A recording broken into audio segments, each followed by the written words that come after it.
Class 9 का तीसरा chapter परमाणु और अणु का अगला पॉइंट है परमाणु द्रव्यमान इकाई, यानी परमाणु का वजन हम कैसे करते हैं। परमाणु बहुत छोटा होता है, तो आप सोचिए इसको छूटने के लिए तुला भी छोटी होनी चाहिए, उसका जो बटखरा है वो भी छोटा होना चाहिए। तो विभिन्न तत्वों के परमाणुओं का द्रव्यमान करने के लिए हम लोग एक सरल इकाई की खोज की गई है। वो कार्बन 12, यानी कार्बन परमाणु जिसका द्रव्यमान संख्या 12 है, उसका एक परमाणु के 12वें भाग को एक परमाणु द्रव्यमान इकाई कहते हैं। पहले इसे AMU से दर्शाते थे, लेकिन अब U से दर्शाते हैं। U का मतलब होता है यूनिफाइड मास। अब है अगला पॉइंट आपका अणु। अणु क्या है?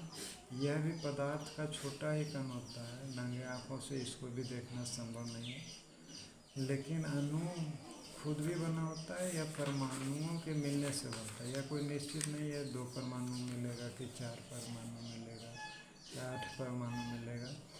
यह स्वतंत्र अवस्था में रहता है। इसका मतलब रासायनिक अभिक्रिया में भाग नहीं लेता है, लेकिन इसमें पदार्थ के सभी गुणधर्म मौजूद होते हैं।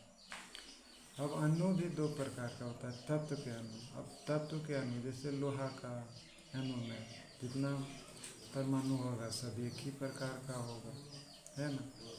लेकिन अलग अलग तत्व में उनके परमाणुओं की संख्या एक जैसी नहीं, अलग अलग होती है। जैसे देखिए यहाँ सोडियम के एक अणु में 1 परमाणु होगा, लेकिन ऑक्सीजन के एक अणु में 2 परमाणु होगा।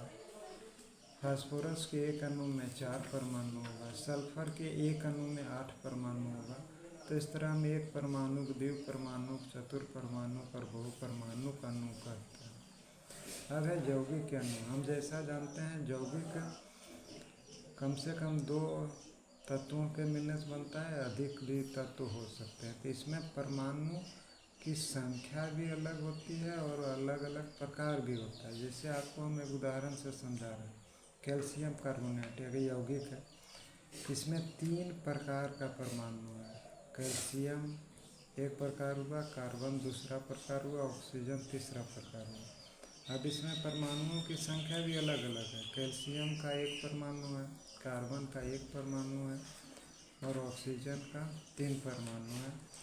अगले वीडियो में हम आपको आयन के बारे में बताएंगे और रासायनिक सूत्र कैसे लिखा जाता है।